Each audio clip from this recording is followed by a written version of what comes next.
Weird dog. Chances are, if you're around my age, you love Darkrai.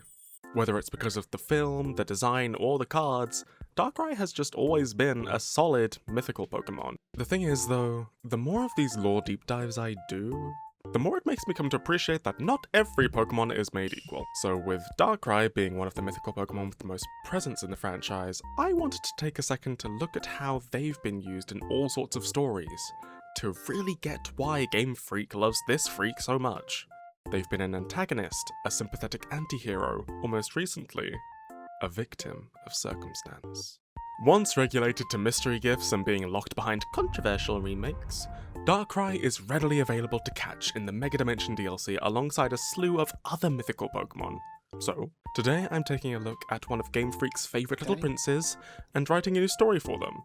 But first, let's get to know Darkrai's canon game lore so far. To TLDR Darkrai's lore, they're best known for being attracted to nightmares, having the ability to manifest them or force people into them. This has been seen as a way for them to either protect themselves or protect others from greater dangers. Their powers are strongest during the new moon, in contrast to their crescent moon counterpart, Cresselia. The two are most commonly antagonistic towards each other, however some stories see them simply acting in balance of one another.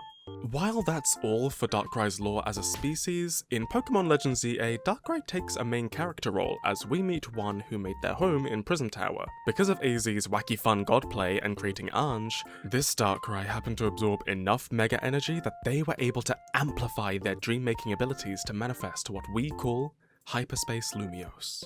This living dream was created to ward Darkrai while undergoing the pain, which is all that juice.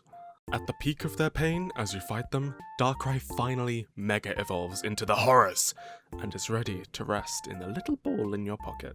Now, the reason why I wanted to cover Darkrai right now is because this whole DLC really got me thinking about the differences in how Pokemon tell stories with their myths and legends compared to, say, 20 years ago. They either go for the older approach of using special Pokemon as a revered plot device with little character, convenient enough for little Timmy to throw a few Ultra Balls at it, or the more modern approach of creating a character out of that Pokemon and building a story around them. The Mega Dimension DLC was the first time Pokemon took an older mythical Pokemon and gave it this more modern treatment.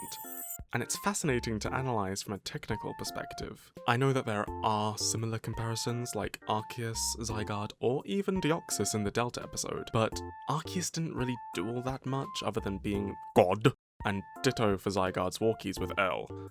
Deoxys was in the looming threat of the Delta episode, but it wasn't exactly an antagonist, or had much of a character.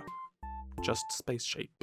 For 20 years, Darkrai has been an enigmatic mystery as far as the games go, mostly because we've only ever had to hunt one to save a sailor's son. But since this DLC did the work of characterizing a Darkrai a bit more, we need to take a look at what Darkrai is based on. Different cultures, interpretations, all to better educate myself on how to do Darkrai, the pitch-black nightmare Pokemon. Justice. Darkrai isn't just one thing. They're complex. They're an amalgamation of different interpretations of nightmares and various moon deities from different cultures. To start off, the nightmares, or more specifically, sleep paralysis. This lovely lady is a night hag, a feminine long-haired ghoul who sits atop their victims. Many cultures have someone that looks a little like this, including the Pisadeira, Tukak, or Noknitsa. There is no right night hag. This is just how some tales have spread over time due to how folklore works. If we wanted to look more at mythology rather than folklore, the go-to would be a look into Greek mythology, partially due to the Sinnoh region's parallels, partially because it's the white bread of mythology. But there's a reason for that. Greek mythology is one of the greats when it comes to iconic storytelling. One archetype shared among different Greek literatures was the personification of dreams, the Oneiroi, dark-winged creatures who lived beyond the darkness. The Oneiroi have been built on different texts. In the Theogony, they are the sons of the goddess of night, Nyx, and brothers of Hypnos, god of sleep. In the Iliad, Zeus calls for the leader of the Oneiroi, Morpheus, to treat the commander of the Greek army to a horrible night. Morpheus was also the Oneiroi who tricked the poor widow Alcyone, disguising himself as her husband's ghost. This comes from one of the greatest Greek sagas, Metamorphoses, a collection of poems by Ovid talking about creation, the gods, and essentially their beef. Now, it would be a disservice to Darkrai to chalk it up to just these references, as their connection with Cresselia implies at least some Asian influences too, like Tsukuyomi no Mikoto, the Japanese god of the moon.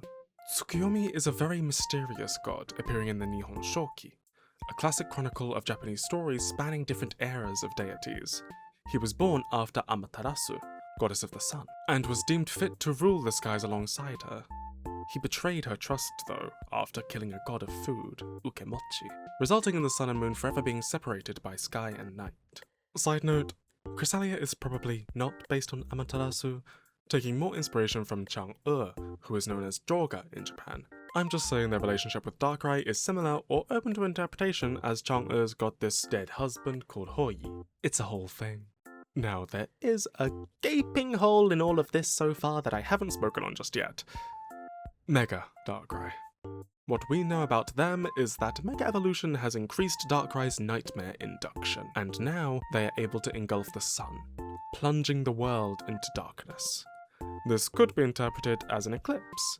However, traditionally, eclipses are tied to beasts with a sky-devouring appetite like Tepeolotl or Skoll. But if we were to take this in a more literal sense, a being embodying darkness itself, there is the god of stars and primordial chaos, Amatsu Mikaboshi.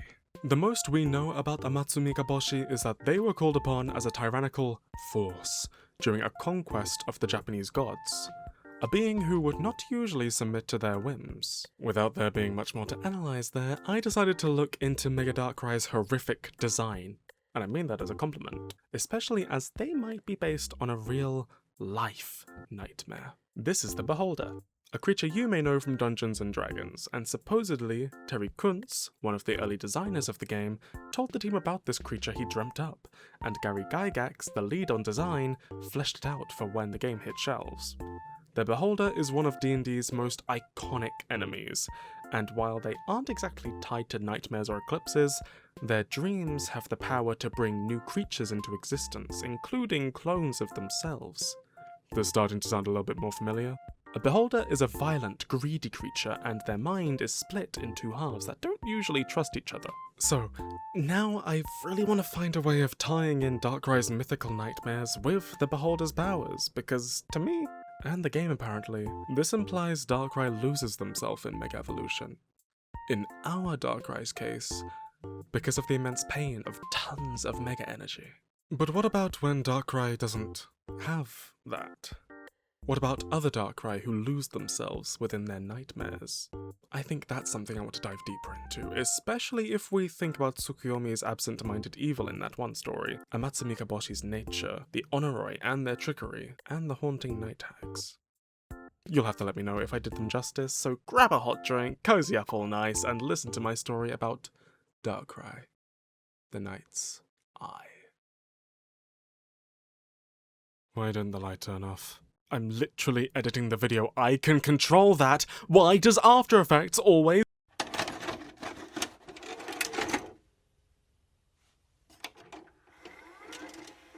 Wake up. If they are near, you won't hear those words. Wake up. If they are close, you won't speak any words. Wake up. If they are there, don't move. Mornings written by victims, tormented by restless nights that never seemed to end. Night's eye set their moonlit gaze on them. They never stopped staring.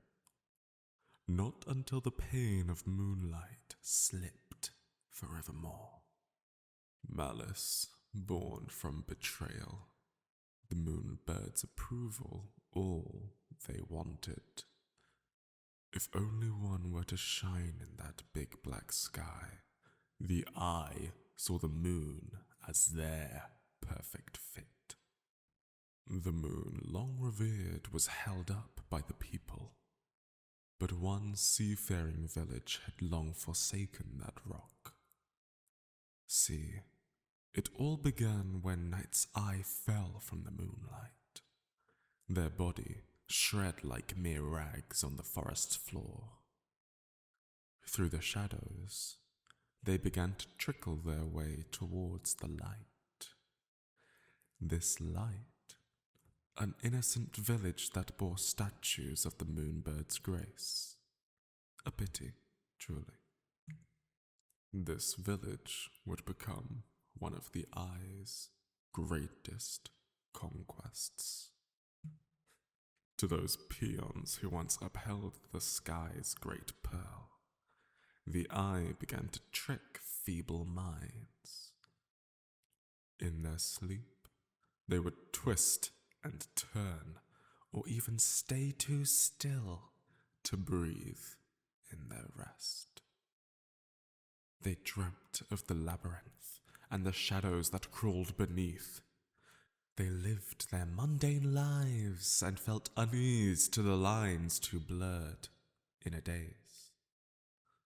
They woke in the night and felt a weight on their chest. When they looked up, the charred rags that dressed the Eye's body hushed their screams as they stroked their silent heads. People would gossip, spread rumor, feed pain. They blamed the moon for these visions of disdain. Paranoia birthed the rusting of the chains of trust with the moonbird. Night's Eye began to watch from the cliffs above as a village fell deeper into sleep. Months passed, and the eyes of the village were swollen, unkempt. With the Night's Eye looming over their sunken shoulders, they feared what each other had laid within. Whispers travelled, travellers succumbed. One of them, a maiden clad in golden silks. She lit the village with her beautiful bouquets wrapped in moondown, feathers said to have fallen from the moonbird herself. It was not long before there was a feather in each home, stuffed into pillows and sewn into traps for night's horrors. The maiden made herself known as a cleaner of dreams, a duty given to her by the moonbird herself. Far in the dark of those cold days, Night's Eye knowingly mocked the people. It was true, the people had begun to find hope in their darkness. It was true, those feathers did have the power to quash their gaze. It was false, for the Night's Eye was omnipotent. One day, the maiden sold her final feather. She smiled in her golden way and said farewell to the village. She knocked on every door, comforted every child, made peace with those who spoke ill of her. She returned to her inn room, gave the landlord her final pay, and shed her golden gown. A golden gown that fell to a void's floor. She turned. Nothing was there. She turned. Her featherborn riches gone. She turned. A single blood-burst eye took their aim. She screamed. Silent. She thrashed. Pathetic. She wailed. Dry. Night's Eye stood. Night's Eye watched.